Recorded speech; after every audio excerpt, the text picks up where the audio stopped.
there, YouTube. Corncob Piper coming at you. It is a Friday morning. Hope everybody's having a great start to the weekend.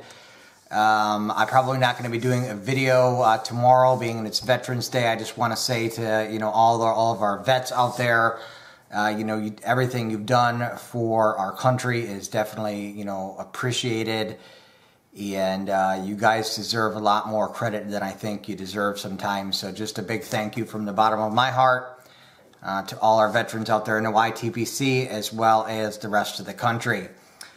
So for today is going to be the last review for my Puffin Autumn series.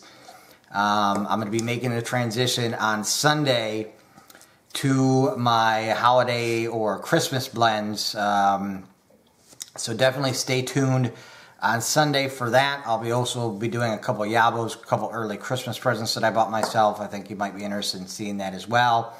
But that is going to happen on Sunday. So for my last review for Puffin Autumn Aromatics, because this one is an aromatic. This one comes from Russ. This is Cavendish in the Woods, and this is a Cavendish and Burley mixture. Russ is the master blender, if you don't know, over at pipesandcigars.com. And speaking of Russ, I see a lot of people always saying that when they're saying his last name, they're like, I'm not sure how to pronounce this. So something you may not know about me is I'm French Canadian, and not by birth. I'm American by birth, but my family is French Canadian, and the last name Oullette in French is pronounced Ouellette. So basically W-I-L-L-E-T, so Ouellette. I don't know if his name has been Americanized. It might be pronounced Ouellette. But the correct pronunciation, the French pronunciation of his last name is Ouellette. So Russ Ouellette. Just take, for instance, my last name has been Americanized to Rio, but in French it's pronounced Ryu. So, big difference. So I don't know what Russ goes by. I go by Rio. The rest of my family in Canada go by Rio. So, just some differences in the pronunciation for any of those who were wondering how to pronounce Russ's last name. And Russ, if you're watching by chance, go ahead and let us know if you use the Americanized version or the French version. So let's go ahead and take a look at this tobacco. All right, so you can see this is a very dark tobacco all the way around. I believe that the Cavendish in here is probably made, the main Cavendish obviously made from Turkish. And then there's also some Burley in here, but the Burley has gone through the Cavendish process as well, because you can see everything is stone cold black there. It's actually a pretty cool looking tobacco. Feels super goopy. I've tried, because this felt so wet then when I got it, I tried drying it out. It does not dry very well, which leads me to believe that there's probably some kind of additive added to here to preserve it, like propylene glycol, something in that nature. So don't bother trying to dry this stuff out. It just won't work for you. I imagine that the Burley in here that has been gone through the Cavendish process is probably white Burley, and we'll get to that when we do the taste profile. I'll explain that a little better. Okay, so I pulled up on my cell phone tobaccoreviews.com, the Cavendish in the Woods, because I want to name off everything that they say that it's flavored with, because I definitely do not pick up on all of this. So once again, it's black Cavendish and Burley. Flavoring is caramel, fruit, citrus, honey, and vanilla. And I'll go ahead and read you the description, tin description as well, being as I had this open. Don't be afraid of the dark. Russ got into the Halloween mood and decided to come up with a blend that might look a little scary, but it's actually smooth and pleasantly aromatic. Russ's monthly blend, the Cavendish in the Woods, is a Burley-based black Cavendish with notes of caramel, vanilla, honey, and dried fruits. It burns slowly in a gentle smoke. Don't let looks deceive you. Give the Cavendish in the Woods a try in time for the spookiest holidays. So maybe according to this, maybe this is all made from Burley that has gone through the Cavendish process. Once again, I'll explain to you why I believe that it's white burley in there as opposed to dark burley. But we'll go ahead and get this guy lit up.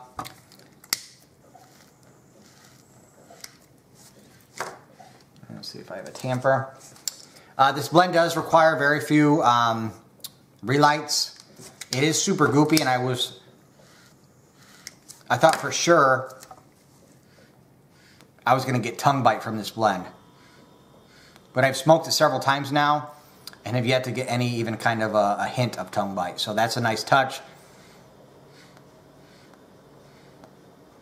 to this tobacco, I think. Smoking it in my Missouri Meerschaum Morgan Nose Warmer. This is a naked or unfinished. This is a new acquisition. I got this about a couple weeks ago, I think.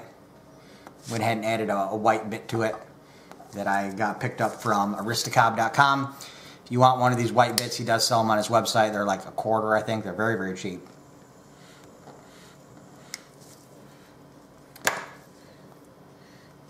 So we'll start with the taste profile, and we'll start with why I think there's white burley in this. For those of you who have ever smoked white burley or a white burley based blend, it is basically like smoking hot air. You will get huge plumes of smoke that come out. There is very little to almost no taste in it. You may get every once in a while a little hint of some nuttiness, but it's very, very few and far between. Basically, white burley is, I think, what they use for cigarettes mostly, and they add their flavorings on top of that. And the reason that I believe this is made from white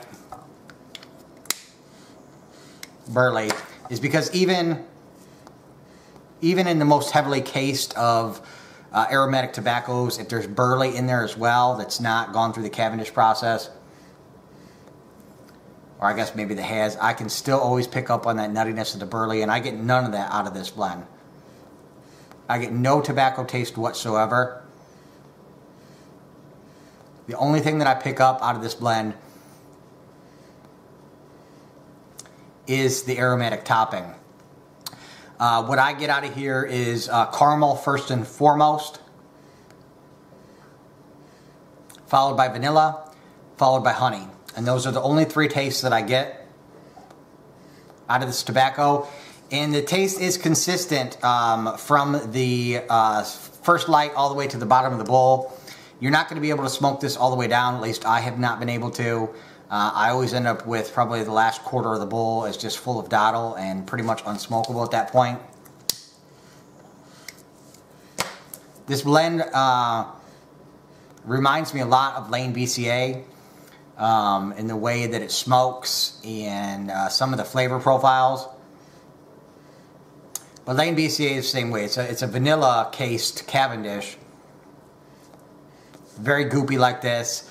No tongue bite. And the only flavor you're going to get out of it is the topping. So if you like Lane BCA, you will probably end up liking this blend as well. Definitely one you should consider trying if you're a BCA fan. And when I first started smoking pipe,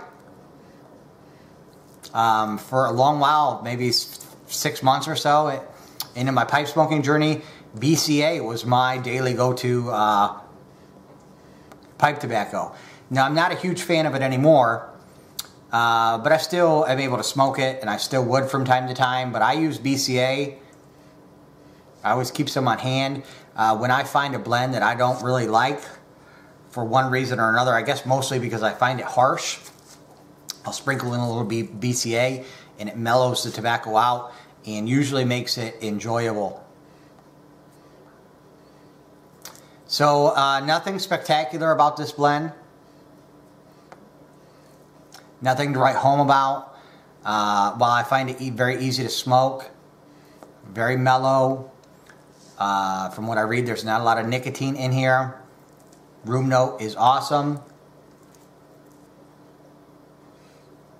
I would go ahead out of the my 5-star rating for Russ Willette's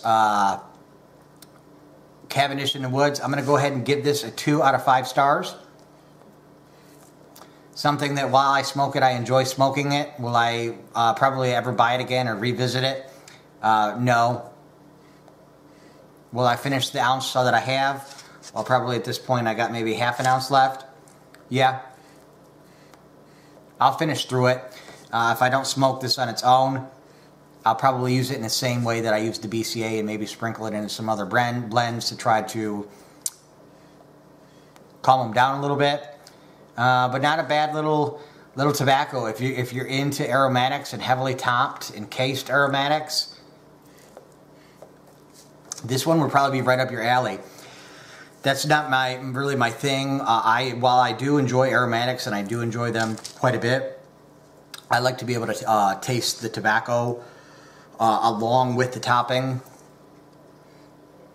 And in this one, I just don't get that. So that's really why it gets 2 out of 5 stars for me. If I was everyday only smoked aromatic tobaccos, this one may have a chance of ending up in my rotation. Because it is nicely put together. It's just not really my cup of tea when it comes to aromatics. So once again, for Russ Willette's Cavendish in the Woods, 2 out of 5 stars. Thanks for watching, YouTube. Once again, on Sunday, I'll be revealing my 2017 Christmas blends. So stay tuned in a couple days and check that out. And once again, thank you to all the veterans out there for everything you contributed to our country. As always, YouTube, keep on piping.